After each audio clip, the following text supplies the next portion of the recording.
जरा थांब. तुला लहानपणापासून काही शिकवलं गेलं? हळू बोल, जास्त हसू नको, जास्त पुढे जाऊ नको. घर सांभाळायला शिक. मुलांना काय शिकवलं? जिंक, कमाव, मोठं हो. ही सुरुवातच अस्मितेची आहे. आपल्या समाजात स्त्रिया देवी म्हणतात, पण निर्णय घेताना तिचं मत विचारतात का? दुर्वा पूजा करतात, पण घरातल्या मुलीला उशिरा यायला परवानगी असते का? आपण नाव घेतो सावित्रीबाई फुले. लोकांनी त्यांच्यावर चिखल फेकला तरी त्या थांबल्या नाहीत. राणी लक्ष्मीबाई युद्ध केलं कारण स्वाभिमान महत्त्वाचा होता. इंदिरा गांधी देश चालवला, कठोर निर्णय घेतले. त्या वेगळ्या होत्या का? नाही. त्यांनी स्वतःला कमजोर मानलं नाही. एवढंच कडू सत्य ऐक. स्त्रीला समाज थांबवतो, पण जास्त वेळ ती स्वतःला थांबवते. मी करू शकेन का? लोक काय म्हणतील? चुकलं तर? हे प्रश्न पुरुषही विचारतात. फरक एवढाच, ते प्रयत्न करतात. आपण परवानगी शोधतो. दुसरं सत्य, स्त्रीला सहनशील बनवलं गेलं, पण तिला महत्त्वाकांक्षी बनवलं नाही. तिला शिकवलं घर तुटू नये म्हणून गप्प बस. नातं वाचवण्यासाठी स्वतःला कमी कर. लोकांसाठी स्वतःचं स्वप्न थांबव आणि मग 40व्या वर्षी स्वतःलाच विचारते, मी नेमकं माझ्यासाठी काय केलं? एक मजबूत स्त्री कशी तयार होते? ती जन्माला येत नाही, ती बनते.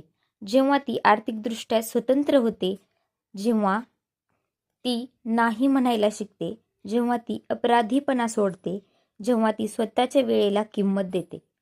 पैसा सर्व काही नाही, पण पैसा नसला तर पर्याय नसतात, आणि पर्याय नसले की आवाजही नसतो. हे वास्तव आहे. तुला भीती कोणाची आहे? लग्नाची, लोकांची, नात्याची, एकटेपणाची? खरं सांग. तुला अपयशाची नाही, लोकांच्या मताची भीती जास्त आहे. आणि जोपर्यंत तू कैदेतच आहेस.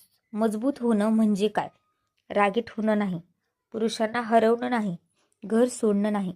मजबूत होणं म्हणजे निर्णय स्वतः घेणं, परिणाम स्वीकारणं, स्वतःचा आदर न सोडणं. एक उदाहरण घे. घरात मुलगा उशिरा आला, काम होतं. मुलगी उशिरा आली, स्वभाव बिघडला. ही मानसिकता बदलायची असेल तर आधी स्वतःच्या मनातील भीती काढा.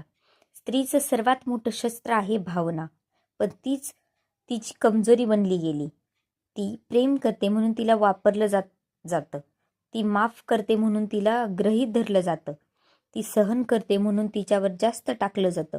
पण लक्षात ठेवा, सहनशीलता आणि आत्मसन्मान वेगळे असतात. आता थेट प्रश्न, तू आयुष्यभर चांगली मुलगी म्हणून ओळखली जाशील की धाडसी स्त्री? चांगली मुलगी समाजाला आवडते, धाडसी स्त्री इतिहास घडवते. कृती काय? स्वतःचा एक स्किल निवड आणि त्यात तज्ज्ञ हो. स्वतःचे पैसे कमाव. कितीही कमी असले तरी दर महिन्याला एक गोष्ट स्वतःसाठी कर. लोकांच्या मनाला 50% वजन दे, 100% नाही. स्वतःशी प्रामाणिक राहा. शेवटचा ऐक, तू कमजोर नाहीस, तू थकलेली आहेस. तुझ्यात आग आहे, पण तूच तिला झाकून ठेवली आहेस. आज निर्णय घे, सुरक्षित राहायचं की मोठं व्हायचं? दोन्ही एकत्र मिळत नाहीत.